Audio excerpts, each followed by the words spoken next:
কি রে খালাতো ভাই, হঠাৎ করে তুই আমার এই পার্কে? তোর এত আসতে বলি আসিস নে, আজ যে বিনা তেলায় চলে আসলি। আমি পরপর 2 রাত খারাপ স্বপ্নে দেখেছি। তা এই রমজানে সবার গুনাহ আল্লাহ তাআলা মাফ করে দিয়েছে, কিন্তু আপনার গুনাহ আল্লাহ মাফ করেনি। আমি এই স্বপ্ন দেখে সে রাত্রের গাড়ি ধরে আমি আপনার কাছে চলে আসলাম। কি ব্যাপার ভাই, আপনি তো কোনো কথাই বলছেন না? আসসালামু আলাইকুম। ওয়ালাইকুম আসসালাম। সভাপতি সাহেব, আমি গত বছর যে স্বপ্ন দেখেছিলাম এই বছরেও ঠিক একই স্বপ্ন দেখেছি। মহান রব্বুল আলামিন এই রমজানের ওসিলায় গ্রামের সকল মানুষকে ক্ষমা করে দিয়েছে, কিন্তু আল্লাহ তাআলা আপনাকে ক্ষমা করেনি। কি ব্যাপার ভাই, আমি যে স্বপ্নের কথা বলছি হুজুরও সে একই কথা বলছে, এই রহস্যটা কি? শোনেন হুজুর, আজ থেকে 2 বছর আগে আপনার বাড়ি রাখলে আমার বউ থাকবে না। এখন আমি কি করতে পারি? শোন বা, তোর বউ যখন এইভাবে বলেছে তখন তোর যেটা ভালো হয় তুই তাই কর, আমার কোনো অসুবিধা নেই। শোনেন আব্বা, আমার বোঝার এখানে কিছু নেই। আপনি যখন বিষয়টা বুঝেছেন, এই বাড়িতে আপনার আর থাকার দরকার নেই।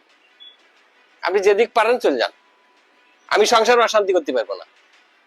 তোর সংসারে অশান্তি হোক, তোদের ভিতরে ঝগড়াঝাটি হোক, এটা আমি চাই না রে।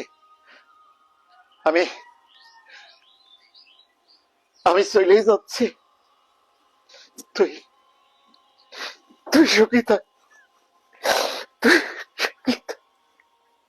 আপনি কাজটা করেছেন কি স্ত্রীর কথা শুনে? যেখানে ইব্রাহিম আলাইহিসসালাম তার সন্তান ইসমাইল আলাইহিস সালামকে বলেছিলেন যে তুমি বাড়ির চৌকাঠটা পরিবর্তন করিও, সাথে সাথে ইসমাইল আলাইহিস সালাম তার স্ত্রীকে বাদ দিয়ে সে নতুন স্ত্রী নিয়ে আসে, আর আপনি আপনার স্ত্রীর একটা পরামর্শে আপনার পিতারই বাড়ি থেকে বের করে দিলেন। সি সি সি সি, রাসূল সাল্লাল্লাহু আলাইহি সাল্লাম বলেছেন হুমা জান্নাতুকা নারুকা, পিতা মাতাই তোমার জান্নাত, পিতা মাতাই তোমার জাহান্নাম। হুজুর, আমি তো যা করার তা করেই ফেলেছি। এখন কি করলে আমার এই পাপ বছর হবে? সভাপতি সাহেব, আপনি আর দেরি করেন না, আপনি আপনার আব্বার খোঁজ নেন, দেখেন তিনি কোথায় আছে।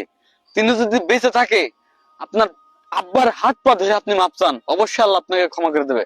আপনি এখনই বেরিয়ে পড়েন। এই জন্যই বলি খালাতো ভাই, আপনি এত দান করেন, একটা এতিমখানা চালান, তারপরও আল্লাহ কেন আপনাকে ক্ষমা করে না? ডাক্তার সাহেব, বড় উঁচু লম্বা চুল দাড়ি পাকা একটা লোককে আপনার আশেপাশে দেখেছেন? ভাই, এই মার্কেটের পেছনে একটা লোক আছে অনেক দিন যাবত। এই লোকটা কিনা দেখেন তিনি। ভাই চলেন তো, খালু কি দেখি। আব্বা, আব্বা, আপনি 2 টাকার রুটি খাচ্ছেন? ওরে বিল্লাল, তুই আইসিস বাপ।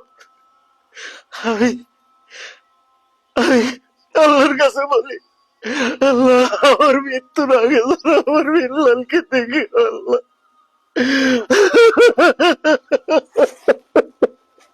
আব্বা, আমি আপনার উপর অনেক অন্যায় করেছি আব্বা, আপনি আমার ক্ষমা করে দিন আব্বা, ক্ষমা করে দিন। আব্বা চলেন, বাড়ি চলেন। আজকে বাড়ি গিয়ে আমি আজকে বউ বাদ দেবো, তারপরে আমার শান্তি। চলেন আব্বা, বাড়ি চলেন। আসসালামু আলাইকুম। ওয়ালাইকুম আসসালাম। কি রে আনোয়ার, হঠাৎ? ভাই, আমি কালকে রাত্রে স্বপ্নে দেখেছি আল্লাহ আপনাকে ক্ষমা করে দিয়েছে। ওরে, স্বপ্ন দেখার দরকার নেই, আমি জানি আল্লাহ আবার এমনি ক্ষমা করে দিয়েছে। এই ভিডিওটি সকলেই খুব বেশি বেশি শেয়ার করবেন, যেন রমজান মাস আসার পূর্বেই সকলেই সকলের পিতামাতার প্রতি সদয় হয়।